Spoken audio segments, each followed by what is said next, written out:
PMC പദ്ധതി തുടർച്ചയാണോ എന്നുള്ളതാണ് ചോദ്യം. ഇപ്പോൾ നടക്കുന്ന ചർച്ചകൾ യഥാർത്ഥത്തിൽ എന്താണ് ഈ PMC സർവശിക്ഷാ അഭിയാൻ നമ്മുടെ വിദ്യാഭ്യാസ പദ്ധതിയിൽ കേന്ദ്ര സർക്കാർ കൊണ്ടുവന്ന അപകടകരമായ നീക്കം, അതിൻ്റെ നിയമപരമായ ബാധ്യതകൾ എന്താണ് എന്നത് പൂർണ്ണമായിട്ടും അറിഞ്ഞുകൊണ്ടാണോ എന്നെനിക്ക് സംശയമുണ്ട്. എന്തുകൊണ്ടാണ് കേരളം 2025 വരെയും ഈ പദ്ധതിയിൽ ഒപ്പിടാതിരുന്നത്? ഒരൊറ്റ കാരണമേ ഉള്ളൂ, അത് NEP പദ്ധതി ഷോക്കേസ് ചെയ്തൊരു പ്രോജക്റ്റാണ്. സംസ്ഥാനം NEP പദ്ധതിക്കെതിരായിട്ടൊരു നിലപാട്, രാഷ്ട്രീയ നിലപാടെടുത്തിരുന്നു. ആ രാഷ്ട്രീയ നിലപാട് ആർക്കുണ്ടായിരുന്നില്ല? കോൺഗ്രസിനുണ്ടായിരുന്നില്ല എന്നതാണ് വാസ്തവം. ഞാൻ രണ്ട് കാര്യങ്ങളെ പറയുന്നുള്ളൂ. പറയുന്നതിന് മുമ്പ് എനിക്ക് ഈ ചർച്ച തുടങ്ങുമ്പോൾ നേരത്തെ മാധു ചോദിച്ച ചോദ്യം എനിക്ക് മാധുവിനോട് തിരിച്ചു ചോദിക്കാനുണ്ട്. ഇപ്പോൾ ഈ PMC പദ്ധതിയുടെ ലീഗൽ സ്റ്റാറ്റസ് എന്താണ് മാധു? ഞാൻ മനസ്സിലാക്കുന്നത് സാർ, ഒരു ഉപസമിതി രൂപീകരിച്ചിരുന്നു. ആ ഉപസമിതിയുടെ റിപ്പോർട്ട് വരുന്നത് വരെ ഇംപ്ലിമെന്റ് ചെയ്യുന്നില്ല എന്ന് ഔദ്യോഗികമായി അറിയിച്ചിരിക്കുന്നു. യെസ്. അപ്പോൾ PMC പദ്ധതി പ്രേക്ഷകർ കേട്ടിട്ടുണ്ടാവുമല്ലോ. PMC പദ്ധതി ഇംപ്ലിമെന്റ് ചെയ്യുന്നില്ല എന്ന് താൽക്കാലികമായത് ഫ്രീസ് ചെയ്തിരിക്കുന്നു എന്നതാണ്. അപ്പോൾ അതിൻ്റെ ലീഗൽ സ്റ്റാറ്റസ് എന്ന് പറയുന്നത് ഇപ്പോൾ കെപ്റ്റ് ഓൺ അബെയൻസ് ആണ്. എന്ന് പറഞ്ഞാൽ ആ പദ്ധതി ഇപ്പോൾ നടപ്പാക്കുന്നില്ല. ആ പദ്ധതി നടപ്പാക്കുന്നില്ല. ഒക്ടോബർ 23, 2025 ഒപ്പിട്ട പദ്ധതി നവംബർ മാസം 12-ാം തീയതി ഒരു കത്ത് കൊടുത്ത് ഫ്രീസ് ചെയ്തിരിക്കുന്നു. അതായത് ഈ പദ്ധതി ഒപ്പിട്ടത് മുതൽ ഈ പദ്ധതി മരവിപ്പിച്ചതുവരെയുള്ള ദിവസങ്ങൾ പ്രിയപ്പെട്ട പ്രേക്ഷകർ ശ്രദ്ധിക്കണം. ഒക്ടോബർ 23-ന് ഒപ്പിടുന്നു, നവംബർ 12-ാം തീയതി, അതായത് ഏകദേശം 19 ദിവസത്തിന് ശേഷം ഈ പദ്ധതി ഫ്രീസ് ചെയ്യുന്നു. ഈ രണ്ടാമത്തെ എൻ്റെ ചോദ്യം ഇതാണ്, ഈ 19 ദിവസത്തിനുള്ളിൽ സംസ്ഥാന സർക്കാരിന് PMCയുമായി ബന്ധപ്പെട്ട എന്തെങ്കിലും പൈസ PMCയിൽ നിന്ന് കിട്ടിയിട്ടുണ്ടോ എന്നുള്ളതാണ് രണ്ടാമത്തെ പ്രധാനപ്പെട്ട ചോദ്യം. ഇവിടെയാണ് 3 പ്രധാനപ്പെട്ട നുണകൾ ഇന്ന് മുഖ്യമന്ത്രി പറഞ്ഞതായി നമ്മൾ സംശയിക്കുന്നത്. ആദ്യത്തേത്, കേരളം ഇങ്ങനെ പദ്ധതി നിർത്തിവെക്കുന്നതുമായോ പിൻവാങ്ങുന്നതുമായോ ബന്ധപ്പെട്ടൊരു കത്തയച്ചിട്ടുണ്ടോ, അല്ലെങ്കിൽ കത്തയച്ചിട്ടുണ്ടല്ലോ എന്ന് മാധ്യമപ്രവർത്തകരുടെ ചോദ്യത്തിന് മുഖ്യമന്ത്രി പറഞ്ഞത് അങ്ങനൊരു കത്തയച്ചിട്ടില്ല എന്നാണ്. ആ കത്താണ് ഇന്ന് റിപ്പോർട്ടർ പുറത്തുവിട്ടത്. അത് നവംബർ മാസം 12-ാം തീയതി 2025 പൊതുവിദ്യാഭ്യാസ സെക്രട്ടറി K. വാസുകി അയച്ച കത്താണ്. അതിൻ്റെ ലീഗൽ സ്റ്റാറ്റസ് ആണ് നേരത്തെ മാധു പറഞ്ഞതുപോലെ ആ പദ്ധതി ഇപ്പോൾ നടപ്പാക്കുന്നില്ല, ഉപസമിതിയുടെ റിപ്പോർട്ട് വരുന്നതുവരെ എന്ന് പറഞ്ഞാൽ കെപ്റ്റ് ഇൻ അബെയൻസ്, ഫ്രീസ്ഡ് ആണ്. ആ പദ്ധതി ഇപ്പോൾ നടപ്പാക്കുന്നില്ല എന്ന് തന്നെയാണ് അതിൻ്റെ ലീഗൽ സ്റ്റാറ്റസ്. അതിനകത്തിന് മറ്റൊരു ചർച്ചയ്ക്കും സ്കോപ്പില്ല. കെപ്റ്റ് ഇൻ അബെയൻസ് എന്ന് പറഞ്ഞാൽ അത് പദ്ധതി നടപ്പാക്കുന്നില്ല. വിഡ്രോ ചെയ്യുന്ന ഒരു വാക്കില്ലായിരിക്കും. കെപ്റ്റ് ഇൻ അബെയൻസ് എന്ന് പറഞ്ഞാൽ എന്താ? വിഡ്രോ ചെയ്യുന്ന ഒരു വാക്കില്ലായിരിക്കും. ഇല്ല സാർ, വിഡ്രോ ചെയ്തല്ല പറഞ്ഞത്. ലീഗലി ഈ പദ്ധതി നടപ്പാക്കുന്നില്ല. അപ്പോൾ സ്മൃതിയോടുള്ള എൻ്റെ ചോദ്യം, സ്മൃതി തന്നെ ഈ ചർച്ചയിൽ പറഞ്ഞ ഒരു ദിവസമുണ്ട്, നവംബർ മാസം 10-ാം തീയതി മന്ത്രിമാർ കേരളത്തിൽ നിന്നുള്ള മന്ത്രിസഭാ സമിതി ഡൽഹിയിൽ പോയി ഒരു കൂടിക്കാഴ്ച നടത്തി. എന്നിട്ട് എന്താ പറഞ്ഞത്? ഞങ്ങൾക്ക് തുടരാൻ ബുദ്ധിമുട്ടാണെന്ന് പറഞ്ഞല്ലോ. കേന്ദ്ര സർക്കാരിനോട് വെറുതെ പറയല്ലോ, ലീഗൽ കടലാസ് കൊടുക്കണം. സ്മൃതി ഞാൻ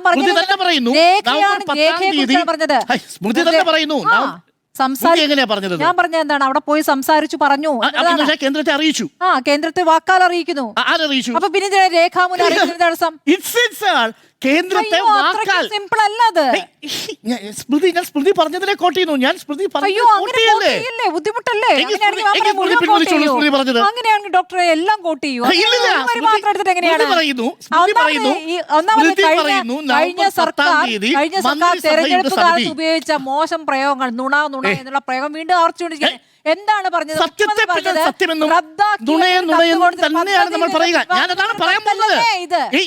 പ്രിയപ്പെട്ട സ്മൃതി തന്നെയാണ് ഇപ്പോൾ പറഞ്ഞത്. നവംബർ മാസം 10-ാം തീയതി കേരളത്തിന്റെ വിദ്യാഭ്യാസ ചുമതലയുള്ള മന്ത്രിയും ആ ഡെലിഗേഷൻ കേന്ദ്ര സർക്കാരിനെ ധർമ്മേന്ദ്ര പ്രധാനെ കണ്ട് പദ്ധതിയുമായി മുന്നോട്ട് പോകാനില്ല എന്ന് അറിയിച്ചു. കറക്റ്റ് അല്ലേ? മുന്നോട്ട് പോകാൻ ബുദ്ധിമുട്ടാണെന്ന് അറിയിച്ചു. അപ്പൊ ഇത് പറഞ്ഞാൽ പദ്ധതിയുമായി ഞങ്ങൾ മുന്നോട്ടില്ല. ക്ലിയർ? അങ്ങനെയല്ലേ? അങ്ങനെയാണെങ്കിൽ കത്ത് കൊടുക്കുന്നതിനാണേ സ്മൃതി രണ്ടും പറയും. ഞാൻ കത്തിൽ എന്താണ്, കത്തിൽ എന്തുകൊണ്ട് നിങ്ങൾക്ക് വിഡ്രോ ചെയ്യുന്നു? സ്മൃതി അല്ലേ ഈ ചർച്ചയിൽ പറഞ്ഞത് നവംബർ 10-ാം തീയതി? ഞാൻ പറഞ്ഞു, ഞാൻ നിഷേധിച്ചിട്ടില്ല. നിങ്ങളെ അല്ല, നിങ്ങളല്ല ചില കാര്യത്തിൽ മാത്രം വിശ്വസിക്കല്ലേ? വിശ്വസിക്കാൻ അനുവദിക്കൂ സ്മൃതി, പ്ലീസ് സ്മൃതി. സ്മൃതി, ഞാൻ സ്മൃതിയെ വിശ്വസിച്ചുകൊണ്ട് ഇല്ല, ഞാൻ കത്തിലൊന്ന് കൃത്യമായി നിങ്ങൾക്ക് നിലപാട് അതിനകത്തുണ്ട്.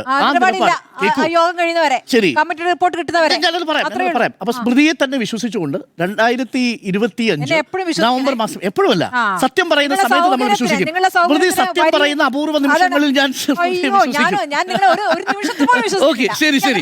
ശരിയില്ല, ഞാൻ വിശ്വസിക്കും. അത്ര സത്യസന്ധത ഞാൻ സ്മൃതിയോട് കാണിക്കും. അപ്പൊ സ്മൃതി തന്നെ പറഞ്ഞതുപോലെ നവംബർ മാസം 10-ാം തീയതി സംസ്ഥാന സർക്കാരിന് വേണ്ടി മന്ത്രിസഭയിലെ ചുമതലപ്പെടുത്തിയ ആളുകൾ കേന്ദ്ര സർക്കാരിനെ അറിയിച്ചു.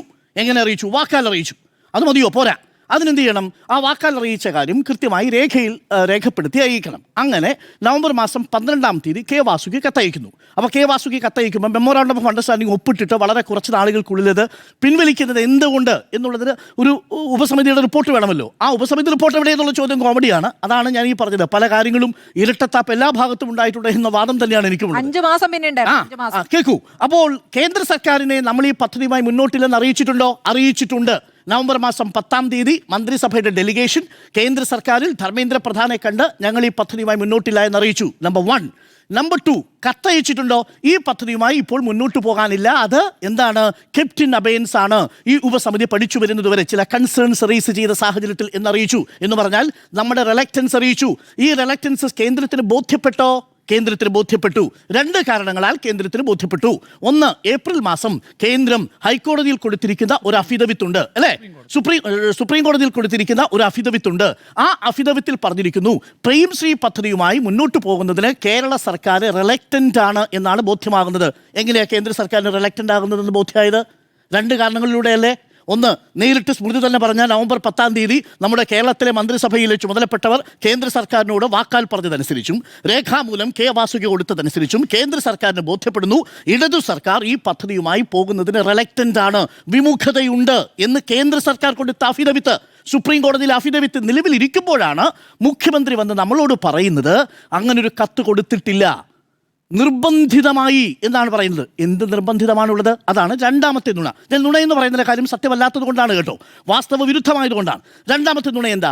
രണ്ടാമത്തെ നുണ നിർബന്ധിതമാണ്. നിർബന്ധിതമാണ് എന്ന് മെമ്മോറാണ്ടം ഓഫ് അണ്ടർസ്റ്റാൻഡിംഗിൽ ഉണ്ടോ? മെമ്മോറാണ്ടം ഓഫ് അണ്ടർസ്റ്റാൻഡിംഗിലെ മുഴുവൻ പേജുകളും ഞാൻ അരിച്ചു പറക്കി നോക്കി.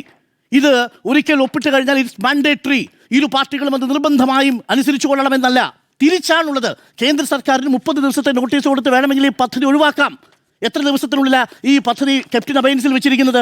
ഒക്ടോബർ 23-ന് ഒപ്പിട്ട പദ്ധതി നവംബർ 12-ന് മരവിപ്പിക്കുന്നു. ആകെ കിട്ടിയ ദിവസം എത്രയാ? 19-20 ദിവസം. എന്ന് പറഞ്ഞാൽ ഇതിലെ പ്രീ കണ്ടീഷനായി 30 ദിവസം പോലും ആയിട്ടില്ല. ഈ പദ്ധതി മെമ്മോറാണ്ടം ഓഫ് അണ്ടർസ്റ്റാൻഡിംഗിന്റെ ലീഗൽ സാങ്ക്ടിറ്റിയായി 20 ദിവസം മാത്രമായിരുന്നു. Only 20 days. സ്മൃതി, ആ 20 ദിവസത്തിനുള്ളിൽ എന്ത് സംഭവിച്ചു? PMCയിൽ നിന്ന് ആ പൈസ കിട്ടിയിട്ടില്ല, കിട്ടൂല. അത് ഞാൻ 3-ാമത്തെ കാര്യം പറയാൻ പോകുന്നത്. അപ്പോൾ രണ്ടാമത് പറഞ്ഞ നുണ എന്താ? നിർബന്ധിതമാണ്. അങ്ങനെ മെമ്മോറാണ്ടം ഓഫ് അണ്ടർസ്റ്റാൻഡിംഗിൽ ഇല്ല. 2-ാമത്തെ കാര്യം, നിർബന്ധിതമാണെങ്കിൽ കേന്ദ്ര സർക്കാർ എന്തുകൊണ്ടാണ് സുപ്രീം കോടതിയിൽ കൊടുത്തിരിക്കുന്ന അഫിഡവിറ്റിൽ മേ ഇംപ്ലിമെന്റ് എന്ന് റിക്വസ്റ്റ് ചെയ്തിരിക്കുന്നത്? May implement. ഇനി ഈ സർക്കാർ ആ പദ്ധതി നടപ്പാക്കും എന്ന് പ്രതീക്ഷിക്കുന്നു കേന്ദ്ര സർക്കാർ എന്ന് പറയുന്നത് എന്തുകൊണ്ടാണ്? തീർന്നില്ല. എന്തുകൊണ്ടാണ് പുതിയ സർക്കാർ വന്നപ്പോൾ കേന്ദ്രം സംസ്ഥാന സർക്കാരിനൊരു കത്തയച്ചത്? എന്താണ് PMSRI പദ്ധതിയിൽ നിങ്ങളുടെ നിലപാടെന്ന് ചോദിച്ചത്? ഈ പദ്ധതിയുമായി മുന്നോട്ടില്ല എന്ന് പറഞ്ഞതിൻ്റെയും ബോധ്യപ്പെട്ടതിൻ്റെയും അടിസ്ഥാനത്തിൽ എന്ന് പറഞ്ഞാൽ ഈ സർക്കാരിന് ഇപ്പോൾ ഫ്രീ ഹാൻഡ് ഉണ്ട്, ഒരു ഫ്രീ വില്ലുണ്ട്. പക്ഷെ പൊളിറ്റിക്കൽ വില്ല് വേണം. ഈ പദ്ധതിയുമായി മുന്നോട്ടില്ല എന്നൊരു രാഷ്ട്രീയ ഇച്ഛ ഈ സർക്കാരിനുണ്ടെങ്കിൽ നിയമപരമായി മുന്നിൽ ഒരു തടസ്സവുമില്ല. ഈ ഉപസമിതിയെ വെച്ചോ വെക്കാതെയോ ഈ പദ്ധതിയിൽ നിന്ന് വിഡ്രോ ചെയ്യുന്നോ അല്ലെങ്കിൽ ഇടത് സർക്കാരിന്റെ കാലത്ത് ഇതുപോലെ ഈ പദ്ധതി മരവിപ്പിക്കൽ തുടരുക തന്നെ വേണം എന്ന് പറഞ്ഞാൽ പ്രശ്നം കഴിഞ്ഞു. അരുൺ സാറേ, പറഞ്ഞു തീർത്തോട്ടെ. ഈ വിഷയത്തിലാണ് പറഞ്ഞു. അതായത് കേന്ദ്ര സർക്കാർ എന്തുകൊണ്ടാണ് അതായത് സംസ്ഥാനം PMSRIയുമായി മുന്നോട്ട് പോകും എന്ന് വിശ്വസിക്കുന്നത്? അങ്ങ് ചോദിച്ചൊരു ചോദ്യമാണ്. വിശ്വസിക്കുന്നില്ല അല്ല, മേ എന്ന് പറഞ്ഞല്ലോ. അപ്പം വേണമെങ്കിൽ തുടരാം എന്നുള്ളതാണല്ലോ. അപ്പൊ എന്തുകൊണ്ടാണ് അങ്ങനെ വിശ്വസിക്കുന്നത്? കേന്ദ്ര സർക്കാർ ആവശ്യമുണ്ട്. മുഴുവൻ സംസ്ഥാനങ്ങളിലും ഇനി ആകെ 2 സംസ്ഥാനങ്ങളേ ഉള്ളൂ. ബാക്കി എല്ലാ സംസ്ഥാനങ്ങളും നടപ്പിലാക്കി. ഇത് സർക്കാരിനെ സംബന്ധിച്ച് NEP ഷോക്കേസ് ചെയ്യുന്ന പ്രോജക്റ്റാണ്. ഇത് 2027 അവസാനിക്കുമ്പോൾ പ്രധാനമന്ത്രിക്ക് അടുത്ത റെഡ് ഫോർട്ടിൽ നിന്ന് പറയേണ്ടതാണ്.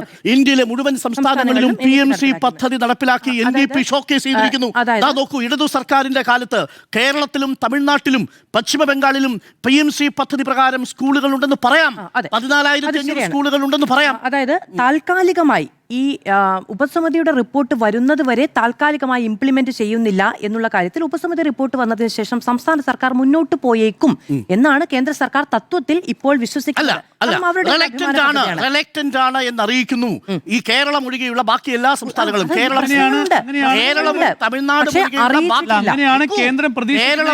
തമിഴ്നാടും ഒഴികെയുള്ള എല്ലാ സംസ്ഥാനങ്ങളും ഇപ്പോൾ ഈ പദ്ധതിയുടെ ഭാഗമാണ് എന്നാണ് അഫിഡവിറ്റ് കൊടുത്തിരിക്കുന്നത്. അങ്ങനെ കേരളവും തമിഴ്നാടും ഒഴികെയുള്ള എല്ലാ സംസ്ഥാനങ്ങളും സംസ്ഥാനങ്ങളും ഈ പദ്ധതിയുടെ ഭാഗമാണെന്ന് കേന്ദ്ര സർക്കാർ സുപ്രീം കോടതിയിൽ അഫിഡവിറ്റ് കൊടുക്കുമ്പോൾ എങ്ങനെയാണ് നമ്മൾ നിർബന്ധിതരാണെന്ന് പറയാൻ പറ്റുക? നിർബന്ധിതരാണെന്ന് ഞാൻ പറഞ്ഞില്ല. അത് കേന്ദ്ര സർക്കാരിന് മുന്നിലുള്ളത് ആ കാര്യവുമായി ബന്ധപ്പെട്ട് ചർച്ചകൾ നടക്കുന്നെന്നുമാണ്. പൂർണ്ണമായി പിൻവാങ്ങുന്നു എന്നതില്ല. പിന്നെ മറ്റൊരു കാര്യം, ഒരു സംസ്ഥാന സർക്കാർ മാറുമ്പോൾ ഉപസമിതി ഇല്ല എന്നുള്ളത് വാസ്തവം. ശരി. അല്ല, മാത്രമല്ല ഒരു സർക്കാർ മാറുമ്പോൾ സ്വാഭാവികമായും ഉപസമിതി അംഗങ്ങളായ ഈ പറയുന്ന ക്യാബിനറ്റ് സ്വാഭാവികമാണ്. ഇപ്പോഴത്തെ നിലപാട് എന്താണെന്ന് ചോദിക്കുന്നത്. അല്ല, അപ്പൊ എന്റെ ചോദ്യം ഇത്രേ ഉള്ളൂ. ആ കെപ്റ്റൻ അബയൻസ് തുടരാ പോരെ? പ്രശ്നം കഴിഞ്ഞില്ലേ? അതെന്താ തുടരാത്ത കെപ്റ്റൻ അബയൻസ് തുടർന്ന പ്രശ്നം കഴിഞ്ഞല്ലോ.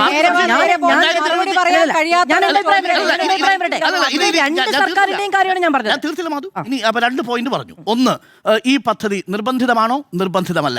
2, ഈ പദ്ധതിയുമായി ബന്ധപ്പെട്ട് സംസ്ഥാന സർക്കാർ കത്തയച്ചിട്ടുണ്ടോ? കേന്ദ്ര സർക്കാരിനെ വിമുഖത അറിയിച്ചിട്ടുണ്ടോ? അറിയിച്ചിട്ടുണ്ട്. അത് നേരിട്ട് കണ്ട് അറിയിച്ചിട്ടുണ്ട്. കത്ത് മുഖാന്തരവും അറിയിച്ചിട്ടുണ്ട്. തീയതി സഹിതമാണ് ഞാൻ പറഞ്ഞത്. നവംബർ 10 2025 നേരിട്ട് കണ്ടുന്നു. നവംബർ 12 ഈ പദ്ധതിയിൽ നിന്ന് കെപ്റ്റൻ അബയൻസ് എന്ന് പറഞ്ഞുകൊണ്ട് കെ വാസുകി കത്ത് കൊടുക്കുകയും ചെയ്യുന്നു. അപ്പോൾ 2 കാര്യങ്ങളിലും വാസ്തവ വിരുദ്ധമായ കാര്യമാണ് മുഖ്യമന്ത്രി പറഞ്ഞത്. മൂന്നാമത്തെ പ്രധാനപ്പെട്ട കാര്യം, PMC പദ്ധതിയുമായി ബന്ധപ്പെട്ട് പൈസ വാങ്ങിയിട്ടുണ്ടോ? PMC പദ്ധതിയുമായി ബന്ധപ്പെട്ട് പൈസ വാങ്ങിയിട്ടുണ്ടോ? പൈസ വാങ്ങിയിട്ടില്ല മാധു. കറക്റ്റാണ് മാധു പറഞ്ഞത്. PMC പദ്ധതിയുമായി ബന്ധപ്പെട്ട് പൈസ വാങ്ങിയിട്ടില്ല. പിന്നെ എന്തിനാണ് മുഖ്യമന്ത്രി അങ്ങനെ തെറ്റിദ്ധരിപ്പിച്ചത്? PMC പദ്ധതിയുമായി എത്ര പൈസയാണ് കേരളത്തിന് കിട്ടാനുള്ളത്? ഒന്ന് റിസർച്ച് ചെയ്ത് നോക്കണം. അവിടെ ഉണ്ടായിരുന്ന മാധ്യമപ്രവർത്തകരെ സംബന്ധിച്ച് എനിക്ക് അത്ഭുതമാണ്. മാധ്യമപ്രവർത്തകർക്ക് ചോദിച്ചൂടെ, PMC പദ്ധതിയിൽ എത്ര രൂപയാണ് കേരളത്തിന് കിട്ടുമായിരുന്നത് എന്ന് ചോദിച്ചൂടെ? എത്ര സ്കൂളുകളാണ് തിരഞ്ഞെടുത്തത് എന്ന് ചോദിക്കുമായിരുന്നില്ലേ? PMC പദ്ധതി പ്രകാരം ഒരു ബ്ലോക്കിൽ അനുവദിക്കുന്നത് എലിമെന്ററി സ്കൂളിൽ ഒന്നും സെക്കൻഡറി സ്കൂളിൽ 2 വിദ്യാലയങ്ങളാണ്. 163 ഇടങ്ങളിലായി 336 വിദ്യാഭ്യാസ സ്ഥാപനങ്ങളാണ് കേരളത്തിൽ PMC സ്കൂളിൽ വരിക. എത്രയാ പദ്ധതിയുടെ വിഹിതമെന്നറിയോ? കേന്ദ്ര സർക്കാരിന്റെ പദ്ധതി വിഹിതം അനുസരിച്ച് 1,13,00,000 രൂപ ഒരു സ്കൂളിന് കിട്ടണം. അതിൽ 60% ആര് വഹിക്കണം? കേന്ദ്രം വഹിക്കണം. 40% ആര് വഹിക്കണം? സംസ്ഥാനം വഹിക്കണം. അപ്പോൾ കേന്ദ്ര സർക്കാർ വഹിക്കേണ്ട 60% കൂട്ടി നോക്കിയാൽ ശരാശരി 85 ലക്ഷം എന്ന് കൂട്ടുക ഒരു സ്കൂളിന്. അങ്ങനെ 336 സ്കൂളിന് ഇൻറ്റു 85 വന്നാൽ ഏകദേശം എത്ര വരും? ഏകദേശം ഒരു 285 കോടിയോളം വരും. ആ 285 കോടിയിൽ നിന്നൊരണ പൈസ കേരളത്തിൽ കിട്ടിയിട്ടുണ്ടോ? സിമ്പിളല്ലേ ചോദ്യം? കിട്ടിയിട്ടില്ല എന്ന് മാത്രവുമല്ല, നമ്മൾ PMCയിൽ ഒപ്പിട്ടപ്പോൾ നമുക്ക് കിട്ടിയ പൈസ ഏതാണ്? നേരിട്ട് PMCയുമായി ബന്ധമില്ലാത്ത മറ്റൊരു സെൻട്രലി സ്പോൺസേഡ് സ്കീം. എന്താണ് centrally sponsored scheme? Centrally sponsored scheme അതായത് ഈ PMC പദ്ധതി വരുന്നതിന് മുമ്പ് തന്നെ നമ്മുടെ രാജ്യത്ത് നിലവിലുള്ളതാണ് സർവ്വശിക്ഷാ അഭിയാൻ. അതിൻ്റെ ഭാഗമായി ഓരോ സംസ്ഥാനങ്ങൾക്കും സർവ്വശിക്ഷ കേരളം പോലെയുള്ള പദ്ധതികളുണ്ട്. ആ പദ്ധതികളുടെ ഭാഗമായി സ്പെഷ്യൽ ട്രെയിനിങ് കൊടുക്കുന്നതുണ്ട്, യൂണിഫോമിന് അലവൻസ് കൊടുക്കുന്നതുണ്ട്, പാവപ്പെട്ട കുട്ടികൾക്ക്, പാർശ്വവൽക്കരിക്കപ്പെട്ട കുട്ടികൾക്ക് വിദ്യാഭ്യാസം നൽകുന്നതിനുള്ള ചെലവ് വഹിക്കുന്നത് കേന്ദ്ര സർക്കാരാണ്. ആ സർവ്വശിക്ഷാഭിയാൻ്റെ ഭാഗമായി ഒട്ടേറെ പദ്ധതികൾ നമ്മുടെ സംസ്ഥാന സർക്കാർ നടപ്പിലാക്കിയിട്ടുണ്ട്. ആ സർവ്വശിക്ഷാഭിയാൻ്റെ ഭാഗമായി ഒരു പൈസയുടെ തടസ്സവും നമുക്കുണ്ടായിരുന്നില്ല. 2020 NEP നടപ്പിലാക്കുന്നത് വരെ 2021-22 നമുക്ക് തടസ്സമുണ്ടായില്ല. 2022-23 സർവ്വശിക്ഷാ അഭിയാന്റെ ഭാഗമായി, PMCയുടെ ഭാഗമല്ല കേട്ടോ, സർവ്വശിക്ഷാ അഭിയാന്റെ ഭാഗമായി 188 കോടി നമുക്ക് കുടിശ്ശിക വന്നു. 23-24 513 കോടി രൂപ കുടിശ്ശിക വന്നു. PMC അല്ല കേട്ടോ. 24-25 420 കോടി കുടിശ്ശിക വന്നു. 1121 കോടി രൂപയുടെ കുടിശ്ശിക. അങ്ങനെ കേരളം തുടർച്ചയായി കേന്ദ്ര സർക്കാരിൽ സമ്മർദ്ദം ചെലുത്തിയപ്പോഴാണ് ദാ വരുന്നു PMCയിൽ ഒപ്പിട്ടാൽ സർവ്വശിക്ഷയുടെ പൈസ കൂടി തരാം. ഇത് രണ്ടാണ്. ഒന്ന് സെൻട്രലി സ്പോൺസേഡ് സ്കീം, മറ്റൊന്ന് PMC എന്ന് പറയുന്ന ഒരു NEP ഷോക്കേസ് ചെയ്യാനുള്ള ഒരു പദ്ധതി. അപ്പോഴെന്താ പ്രശ്നം? കോടതി കേസിന് പോയപ്പോൾ എന്താ സുപ്രീം കോടതി വിധി? ആർട്ടിക്കിൾ 282 അനുസരിച്ച് CSS എന്ന് പറയുന്ന സെൻട്രലി സ്പോൺസേഡ് സ്കീം ആരുടെ വിവേചനാധികാരത്തിൽപ്പെട്ടതാ? കേന്ദ്ര സർക്കാരിൻ്റെ വിവേചനാധികാരത്തിൽപ്പെട്ടതാ. കേന്ദ്ര സർക്കാരിന് തീരുമാനിക്കാം PMC ഒപ്പിട്ടിട്ട് കൊടുക്കണോ, PMC ഒപ്പിടാതെ കൊടുക്കണോ. അതിന് ബാധകമല്ലാത്ത ഒരേ ഒരു കമ്പണന്റ് ഏതാ? Right to education. അതിൻ്റെ ഭാഗമായിട്ടാണ് കേരളത്തിന് ബാക്കി പൈസ 106 കോടി രൂപ കിട്ടിയത്. അതും PMCയുമായി ഒരു ബന്ധവുമില്ല. സർവ്വശിക്ഷാഭിയാന്റെ ഭാഗമായി നമുക്ക് കിട്ടിയതാണ് 94 കോടി. PMCയിൽ നിന്നൊരു അണാ പൈസ കിട്ടിയില്ല എന്ന വസ്തുത നിലവിലിരിക്കെ PMCയുടെ പണം കിട്ടി എന്ന് പറയുന്നത് വാസ്തവ വിരുദ്ധമാണ്. That is A third point. മൂന്നാമത്തെ ഒരു പ്രധാനപ്പെട്ട കാര്യം നോക്കൂ, ഇന്ന് മുഖ്യമന്ത്രി പറയുകയാണ് നമ്മുടെ സ്കൂളുകൾ തിരഞ്ഞെടുക്കുന്നത് സംസ്ഥാന സർക്കാരാണ് തീരുമാനിക്കുക. സർ, മെമ്മോറാണ്ടം ഓഫ് അണ്ടർസ്റ്റാൻഡിംഗ് അങ്ങനെ തന്നെയാണ്. സ്റ്റേറ്റാണ് തിരഞ്ഞെടുക്കുന്നത്. എങ്ങനെയാണ് സ്റ്റേറ്റ് തിരഞ്ഞെടുക്കുന്നത്? സ്റ്റേറ്റ് തിരഞ്ഞെടുക്കാനും ഒരു പബ്ലിക് ചോയ്സിലൂടെ പബ്ലിക്കായിട്ട് ചലഞ്ച് വഴിയാണ് ഇത് തീരുമാനിക്കുന്നത്. അതിനകത്ത് വേറെ ഒരു സെയിം സാധ്യമല്ല. ആ പബ്ലിക് ചലഞ്ചിൽ നിങ്ങൾക്ക് ഓരോ സംസ്ഥാന സർക്കാരിലെ സ്കൂളുകൾക്ക് തിരഞ്ഞെടുക്കാം. ആ സംസ്ഥാന സർക്കാരിലെ സ്കൂളിന് തീരുമാനിക്കാം ഈ സ്കൂൾ പങ്കെടുക്കണോ വേണ്ടയോ എന്ന് തീരുമാനിക്കുന്നത് അവിടുത്തെ സ്കൂളിലെ DOയോ അല്ലെങ്കിൽ AEOയോ വിദ്യാഭ്യാസ വകുപ്പോ തീരുമാനിച്ചാണ് ഒരു പൊതുവിദ്യാലയം ഈ പബ്ലിക് ചലഞ്ചിൽ പങ്കെടുക്കാൻ പോകുന്നത്. അത് സംസ്ഥാന സർക്കാരിനെ കഴിയൂ ആ പബ്ലിക് ചലഞ്ചിൽ പങ്കെടുക്കാൻ. അതാണ് സംസ്ഥാന സർക്കാരിനാണ് തീരുമാനിക്കാൻ കഴിയുക ഗവൺമെന്റ് സ്കൂളുകളുടെ കാര്യത്തിൽ. അതിനകത്ത് എന്താണ് ഇതിൻ്റെ ഒരു പ്രത്യേക തീരുമാനം? അതങ്ങനെ തന്നെയാണ്. രണ്ടാമതൊരു കാര്യം കൂടി പറഞ്ഞല്ലോ, കരിക്കുലം മെമ്മോറാണ്ടം ഓഫ് അണ്ടർസ്റ്റാൻഡിംഗിൽ എഴുതിയിട്ടുണ്ട് NCERT അവിടെ നിർബന്ധിതമല്ല എന്നുള്ളതാണ്. SCERTയുടെ സിലബസ് പഠിപ്പിച്ചാൽ മതി. നോക്കൂ, നമ്മുടെ സംസ്ഥാനം എങ്ങനെയാണ് പൊരുതി നിന്നത്. NCERTയുടെ പല വീഴ്ചകളെയും ഒഴിവാക്കലുകളെയും നമ്മുടെ സംസ്ഥാനം പ്രതിരോധിച്ചു നിന്നില്ലേ? മുഗളന്മാർക്ക് വേണ്ടിയിട്ട് മുഗളന്മാരുടെ ചരിത്രം ഒഴിവാക്കിയപ്പോൾ നമ്മൾ പ്രത്യേകം ഒരു പാഠപുസ്തകം തന്നെ, ഒരു ബുക്ക്ലെറ്റ് തന്നെ നമ്മൾ ഇറക്കിയില്ലേ? മഹാത്മാഗാന്ധി വധിക്കപ്പെടുന്നത് ഒഴിവാക്കുമ്പോൾ നമ്മൾ പ്രത്യേകം പഠിപ്പിക്കണമെന്ന് നിഷ്കർഷിക്കുന്നില്ലേ? ജനാധിപത്യത്തെക്കുറിച്ചുള്ള ഭാഗം ഒഴിവാക്കുമ്പോൾ ആ ഭാഗം ഉൾപ്പെടുത്തി പ്രത്യേകം നമ്മൾ SCERT ഈ കേരളത്തിൽ പ്രത്യേക പാഠപുസ്തകം തയ്യാറാക്കിയിട്ടില്ലേ? അങ്ങനെയൊക്കെ പൊരുതി നിന്ന ഒരു നാടാണ് നമ്മുടേത്. പക്ഷെ നിർഭാഗ്യവശാൽ സാമ്പത്തികമായി നമ്മളെ പിടിച്ചുകെട്ടുന്ന ഒരു സംവിധാനം കേന്ദ്ര സർക്കാർ കൊണ്ടുവന്നു. അതിൻ്റെ അടിസ്ഥാനത്തിലാണ് PMC പദ്ധതി നമ്മുടെ മുമ്പിൽ ഒരു ചങ്ങലയായി മാറിയത്. ആ ചങ്ങല നമ്മൾക്ക് പൊട്ടിച്ചെറിയാനുള്ള ശേഷി ഉണ്ടായിരുന്നില്ല, കീഴടങ്ങി എന്ന് തന്നെയാണ് ഞാൻ പറയുക. അത് ചെയ്യാൻ പാടില്ലായിരുന്നു. കാര്യം ഇനി ഒറ്റ വർഷം 2027 തീരുന്ന പദ്ധതിയാണ്. ഈ 1500 കോടി രൂപ നമുക്ക് കിട്ടാൻ വേണ്ടിയാണ് PMC പദ്ധതിയിൽ കൊണ്ട് ഒപ്പുവെച്ച് നയപരമായ കഴിഞ്ഞ വർഷത്തെ ഈ വർഷം കിട്ടില്ല. രാഷ്ട്രീയമായ നയപരമായൊരു പാളിച്ച ഇടതു സർക്കാരിന്റെ ഭാഗത്തുനിന്നുണ്ടായി. എന്നാൽ UDFന്റെ ഭാഗത്തുനിന്നുണ്ടാകുന്നത് നയപരമായ പാളിച്ചയോ നയപരമായ വ്യതിയാനമോ അല്ല എന്ന് സമർത്ഥിക്കാനാണ് എനിക്കിഷ്ടം. ഞാൻ UDFനെ അഭിനന്ദിക്കുകയാണ്. നിങ്ങളിപ്പോൾ തുടർന്നതാണ് നിങ്ങളുടെ പോളിസി. നമ്മൾ എവിടെയൊക്കെ കണ്ടു? രാജസ്ഥാനിൽ ഈ പദ്ധതി പ്രഖ്യാപിക്കുമ്പോൾ 2022 കോൺഗ്രസിന്റെ ഇതേ പോളിസി രാജസ്ഥാനിൽ കണ്ടു. രാജസ്ഥാനിൽ 2022 ഈ പദ്ധതി നടപ്പിലാക്കി. അന്ന് കർണാടകയിൽ 2022 BJP ഭരിക്കുന്നതെങ്കിലും പിന്നീട് വന്ന DK ശിവകുമാർ സിദ്ധരാമയ്യ പദ്ധതിയുമായി മുന്നോട്ട് പോയി. ഛത്തീസ്ഗഡിൽ 2022 തുടങ്ങിയ പദ്ധതി അപ്പോൾ തന്നെ കോൺഗ്രസ് സർക്കാർ പാസ്സാക്കുന്നു. ഹിമാചൽ പ്രദേശിൽ കോൺഗ്രസ് ഭരിക്കുന്ന സമയം 581 സ്കൂളുകളിൽ PMC പദ്ധതി നടപ്പിലാക്കി. രാജസ്ഥാൻ കോൺഗ്രസ് ഭരിക്കുന്ന അശോക് ഗെഹ്ലോട്ടിന്റെ സംസ്ഥാനം 681 സ്കൂളുകളിൽ നടപ്പിലാക്കി. തെലങ്കാന കോൺഗ്രസ് ഭരിക്കുന്ന തെലങ്കാനയിൽ BRS തുടങ്ങി വെച്ച പദ്ധതി 741 സ്കൂളുകളിലേക്ക് രേവന്ത് റെഡ്ഡി വ്യാപിപ്പിച്ചു. അതുകൊണ്ട് VD സതീശൻ ഇത് നയപരമായ വ്യതിയാനമല്ല എന്നതാണ് എൻ്റെ അഭിപ്രായം. ഇതാണ് കോൺഗ്രസിൻ്റെ ഇന്ത്യയിലെ നയം. അങ്ങനെ ഹിമാചൽ പ്രദേശിൽ, രാജസ്ഥാനിൽ, തെലങ്കാനയിൽ ഒക്കെ ഒരേ പോളിസി, കർണാടകയിൽ ഒക്കെ ഒരു പോളിസിയും കേരളത്തിൽ മറ്റൊരു പോളിസിയും എന്തായാലും VD സതീശൻ സർക്കാർ എടുക്കില്ല. അതുകൊണ്ട് ആ പദ്ധതി UDFന്റെ, കോൺഗ്രസിൻ്റെ തുടർച്ചയാണ് കേരളത്തിലെ UDFന്റെ ഈ നയം എന്നാണ് എൻ്റെ ഈ വിഷയത്തിലെ ടേക്ക്. അതുകൊണ്ട് കൂടുതൽ ഈ സംഘവൽക്കരണത്തെ എതിർക്കാൻ, ഞങ്ങൾ വിദ്യാഭ്യാസത്തിൻ്റെ കാവ്യവൽക്കരണത്തെ എതിർക്കാൻ വരും എന്ന മട്ടിലുള്ള പ്രചരണങ്ങൾക്കൊന്നും വലിയ പ്രസക്തിയില്ല. ഇപ്പോൾ VD സതീശൻ ചെയ്യുന്നത് കർണാടകയിലും തെലങ്കാനയിലും രാജസ്ഥാനിലും ഛത്തീസ്ഗഡിലും ചെയ്തത് എന്താണോ, ഹിമാചൽ പ്രദേശിലും ചെയ്തത് എന്താണോ, അതിന്റെ തനി ആവർത്തനം തന്നെയാണ്. കോൺഗ്രസ് 5-6 സംസ്ഥാനങ്ങളിൽ ഭരിക്കുന്നതുകൊണ്ട് അവിടെയൊക്കെ MOU ഒപ്പുവെച്ചു. ഇവിടെ ഒരു സംസ്ഥാനം ഭരിക്കുന്നിടത്ത് അവിടെയും ഒളിച്ചുപോകേണ്ട ഗതികേടും വന്നിട്ടില്ല. റൈറ്റ്, ഒളിച്ചുപോടെ തെളിച്ച് പറഞ്ഞാൽ മതി. കള്ളത്തരം പറയുന്നത്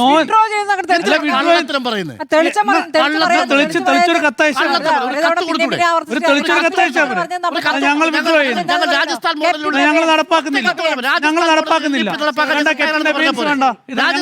നടപ്പിലാക്കാന്ന് പറഞ്ഞാൽ പോരെ? ആ കത്ത് കൊടുത്ത് രാജസ്ഥാൻ മോഡൽ നടപ്പിലാക്കുമെന്ന് പറഞ്ഞാൽ പോരെ? സ്മൃതി, എന്തിനാ ഈ നാണം കെട്ട കളിക്ക് നിൽക്കുന്നത്? നാണം കെട്ട കളിയൊക്കെ കഴിഞ്ഞ ആൾക്കാർ എന്തിനാ ഈ നാണം കെട്ട കളിക്ക് നിൽക്കുന്നത്? അത് നമ്മൾ വിമർശിച്ചല്ലേ? സംശയമില്ല. പക്ഷേ അവർ നിലപാടെടുത്തു. ആ തിരുത്തി അതിന്റെ ഭാഗമായി വീണ്ടും രേഖയാണ് കണ്ടത്. ഒന്നുകിൽ ഒറ്റ നിലപാട് വേണം, ഒന്നുകിൽ അറബിക്കടലിൽ കളയുന്നു പറഞ്ഞാൽ അതാണ് ഒരു നിലപാടില്ലാണ്ട് വെറുതെ വാർത്ത. അറബിക്കടലിൽ കളയുന്നു പറഞ്ഞാൽ അറബിക്കടലിൽ കളയണം.